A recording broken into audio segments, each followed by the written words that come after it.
Maya is a 25-year-old woman who entered a relationship with a successful doctor named Amar Mahmud.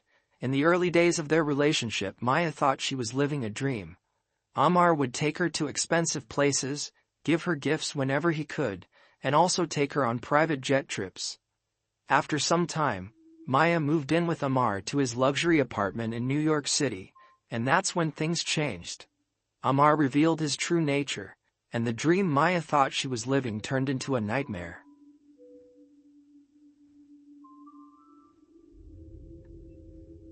Maya Willow-Cius is a 25-year-old woman from North Carolina, United States, who moved to Los Angeles, California, in pursuit of her dreams. Maya dreamed of becoming a model and a singer. Before that, she worked as an executive assistant, and during that time she posted singing videos and several photos of herself on her social media. Quickly she started gaining numerous followers, which fueled her dream of becoming a famous model and singer one day. Maya knew that Los Angeles offered more opportunities in these areas than any other city, which is why she decided to move there. Shortly after moving to Los Angeles, Maya landed some modeling gigs, but as a singer, she didn't achieve much at first. She also began a relationship with a man whose identity has not been revealed, but he was 40 years old at the time. This relationship didn't last long, and Maya and this man broke up a few months later. In 2022, when Maya was 23, she met a 63-year-old man named David Simonini through the Tinder app. At the start of their relationship, Maya began posting several photos of herself with David on her social media, along with love declarations. Many of her followers criticized her, claiming David was too old, and that she was probably with him for his money, as David is a millionaire. Maya responded to these criticisms by saying she and David were soulmates, that they had a lot in common, and that they completed each other. The criticism didn't stop and intensified even further after David gifted Maya a Mercedes worth $175,000. According to sources, Maya eventually had to block some people on her social media due to the numerous offensive comments she was receiving. Maya and David's relationship lasted about a year, and Maya herself reportedly said it was great while it lasted. During this time, Maya was also investing in her music career. In fact, one of her songs reached 8th place on the R&B Soul iTunes chart. Maya was very happy and proud of herself for this achievement, and began to believe that her dream was getting closer to reality. In April 2023, while working at a party in Miami, Florida, Maya met a 40-year-old man named Amar Mahmud. Amar is a renowned cosmetic surgeon of Syrian descent. He is part of the board of directors of Anatomical Clinical Research and specializes in regenerative aesthetic procedures. Maya was captivated by him, finding him both intelligent and charming. They spent some time talking at the party and exchanged contact information. The following day, Amar sent Maya romantic messages, and then asked for her address to send flowers. He continued this in the following days, until he invited Maya to go out, and she accepted. Amar took her to an expensive restaurant and even hired musicians to serenade her. Maya was even more captivated by him, and from that moment on, they began a relationship. Amar acted like a perfect gentleman, treating Maya like a princess, always declaring his love for her and showering her with gifts. Soon after, Amar invited Maya to his apartment. A luxury apartment located on 5th Avenue in New York City, valued at nearly $2 million. A few days later, Amar tells Maya to prepare her passport because he has a big surprise for her.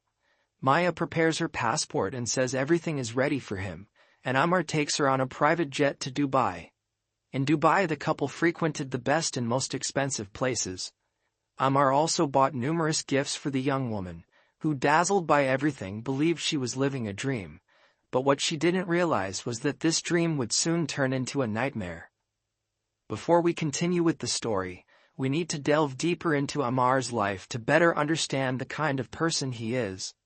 In 2011, Amar's mother, Daed Nokari, traveled from the United States to Syria with the goal of finding a suitable wife for her son. In Syria, she met a young woman named Maiz al-Nukari, who, according to sources, is the daughter of people known to Daed. The woman spoke to the young girl about her goal, saying she had a young, handsome, and very intelligent son, who was a doctor and lived in the United States, and that he was looking for a wife from Syria. Maiz al-Nukhari was excited. She was also a doctor, but in the field of dermatology. She had the dream of one day working and living in the United States, but was still learning English, which is why she hadn't moved yet. The young Syrian woman agreed to meet Dade's son, Amar Mahmud. In the following days, Maiz and Amar kept in touch, mostly communicating through Skype. They continued their virtual communication to get to know each other better for at least 2 years, until in 2013, Maiz traveled to the United States to marry Amar. After the wedding, Maiz moved in with Amar and his parents, as they lived together at the time. Although the young Syrian woman had a medical degree, she couldn't practice her profession in the United States because she only knew basic English. As a result, she became completely dependent on her husband and his parents, which, according to her, was horrible. According to Maiz, things started to feel strange as soon as she set foot in the United States. She said the behavior of Amar's family and even Amar himself was different, as if they didn't want her around. She said she suffered her first humiliation just a few days after arriving at the family home. At the time, Maiz was required to visit a gynecologist to prove she was a virgin. However, Amar's mother, who is also a doctor, insisted that she would perform the exam herself, claiming that a gynecologist in the United States was too expensive. Amar's mother then ordered Maiz to remove her clothes and lie on a computer desk in their home, where the examination was conducted. Maiz said she felt deeply humiliated by the entire situation, but things would only get worse. During their honeymoon, Maiz asked Amar to be gentle and careful with her, as she was still a virgin and feared she might get hurt. Amar ignored her request and was extremely violent with his wife, to the point where she begged him to stop. Instead of stopping, Amar forced himself on her, completing the act despite her pleas. Afterward, Maiz was deeply shaken and began to fear her husband and his parents. In December of that same year, 2013, Amar physically assaulted his wife and then attempted to suffocate her with a pillow. In March of the following year, 2014, Amar hit his wife with a book, and after leaving her badly injured, he locked her out of the house in the cold while she was only wearing pajamas. Around the same time, Amar was bodybuilding and frequently used hormone injections to enhance his muscle growth. He often criticized his wife's body, telling her she should also start bodybuilding and use hormone injections. Amar never missed an opportunity to belittle and humiliate his wife, finding some twisted pleasure in doing so. Maiz agreed to go to the gym with her husband, but she refused to use hormone injections, as she feared they would harm her health. Amar didn't accept this, and insisted that she do what he commanded. He then forcibly administered the hormones to her. The young Syrian woman tried to resist, but it was in vain. Maiz could no longer endure the constant humiliations and abuse. She tried to ask Amar's parents for help, but they sided with their son. She began to think about how she could ask for a divorce and return to Syria safely, as she was entirely dependent on her husband. Without Amar knowing, Maiz started communicating with her family in Syria, telling them about the abuse she had endured and asking for help. Thanks to this, in mid-2014, Maiz al-Nukhari managed to divorce Amar Mahmud and return to Syria. However, the nightmare was far from over. Soon after the divorce, Amar's mother began telling her friends in Syria that her son's marriage ended because Maiz was a hermaphrodite. Amar's mother claimed she knew this because she had conducted an examination on Maiz to determine if she was a virgin and concluded that she was a hermaphrodite. It didn't take long for the rumor to spread among some people in Syria, eventually reaching the ears of Maiz al-Nukhari, who was shocked by the story.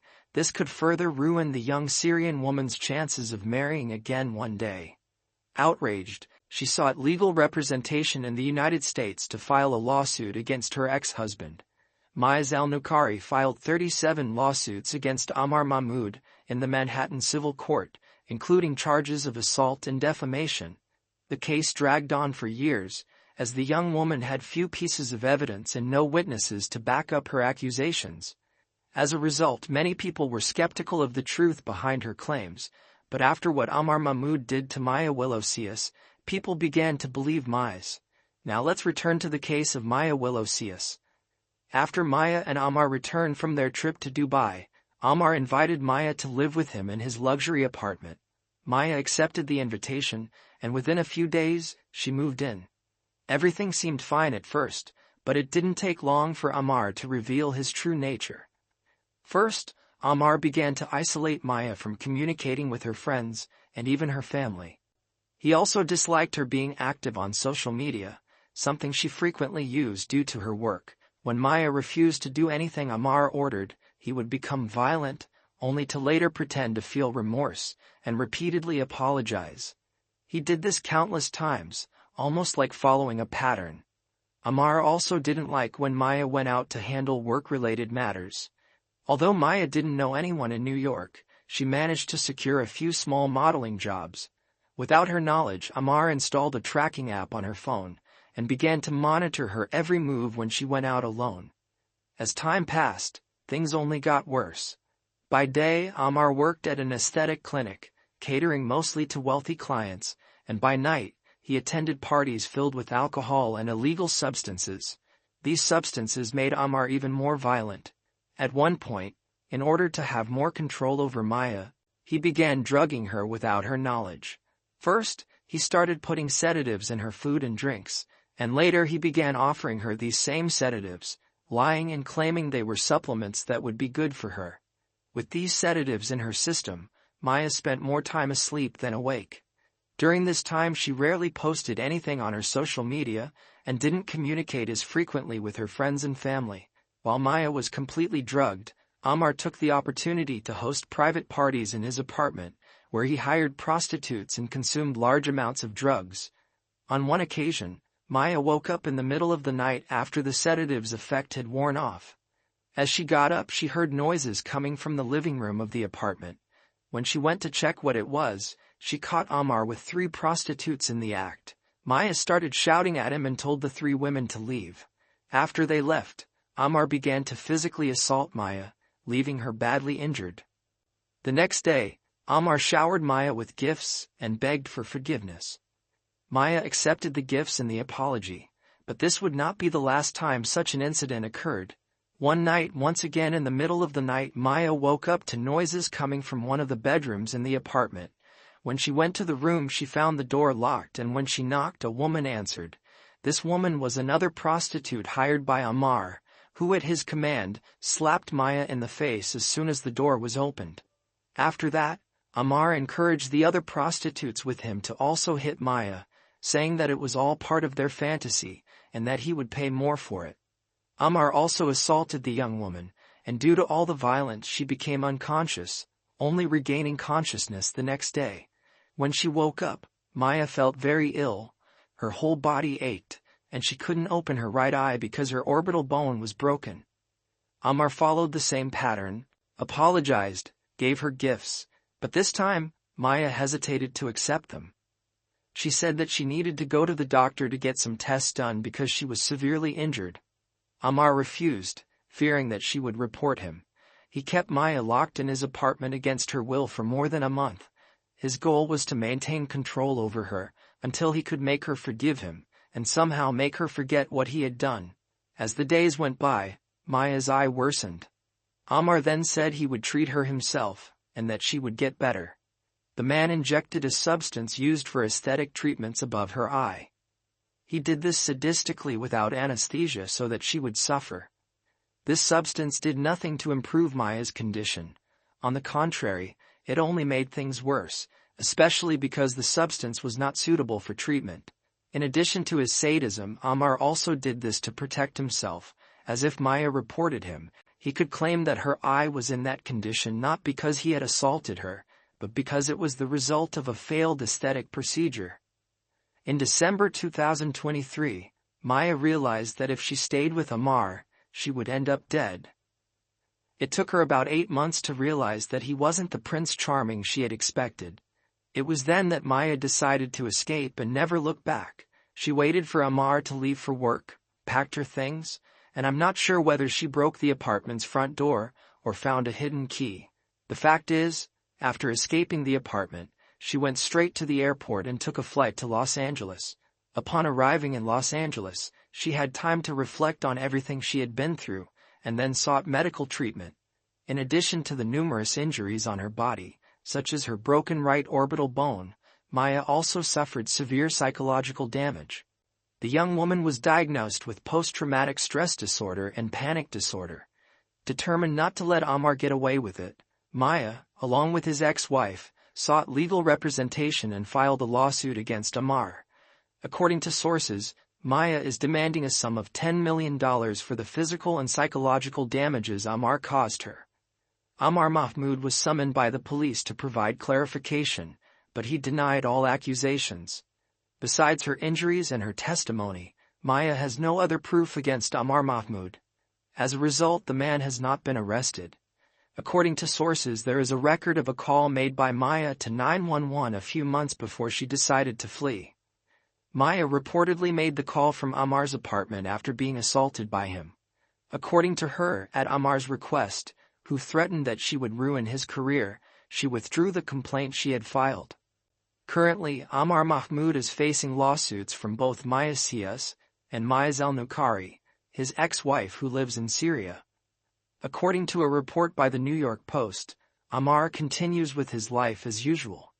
A few months ago, he was spotted with two women shopping for items at Louis Vuitton and later buying bottles of wine at a liquor store in New York.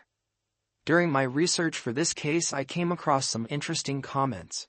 Some people believe Maya is lying to get money from Amar, while others argued that Maya is telling the truth, pointing to Amar's history with his ex-wife as evidence of that. But I'd like to know what you think. Do you believe Maya is telling the truth, or is it all made up? Leave your opinion in the comments below. Thank you so much for watching until the end, and I'll see you in the next video.